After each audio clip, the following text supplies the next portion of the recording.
ย้ำใจเจ้าเหงาอ้ายสิเป็นศาลาคนเศร้าคลายเหงาย้ำใจเจ้าลาบ่ได้คิดหยังหลายแต่อยากเต็มใจให้ความปรึกษาให้ผู้ชายคนธรรมดาที่ปรารถนาได้เบิ่งแยงใจส่วงนี้เป็นจังใดเห็นนางเศร้าไปคือมีปัญหาแต่ก่อนเห็นเจ้าเลิงลาตลอดเวลามีเขาข้างกายแต่มาวันนี้ผู้ชายแสนดีคนนั้นอยู่ไสคือปล่อยให้น้องห้องไห้ให้แก้มใสๆเปื้อนแต่น้ำตาอยากขออาสาเช็ดน้ำตาเวลาน้องซ้ำให้เจ้าลืมผู้ชายใจดำที่มาเหตุให้เจ้าหวั่นไหวแต่งอายก็หูคนที่อกหักมันเป็นจังใด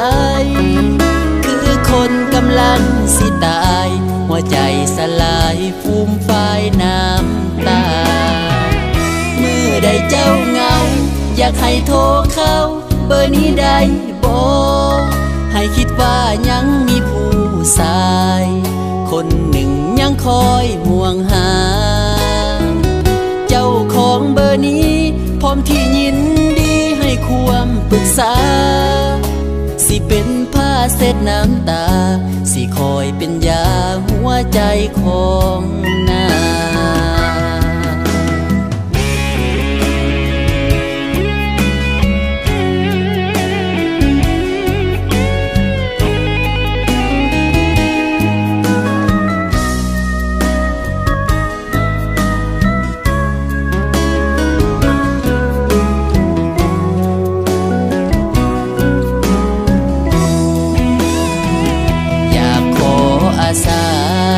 เช็ดน้ำตาเวลาน้องซ้ำให้เจ้าลืมผู้ชายใจดำที่มาเหตุให้เจ้าหวั่นไหวแต่งอายก็หูคนที่อกหักมันเป็นจังใดคือคนกำลังสิตายหัวใจสลายฟูมฟายน้ำตา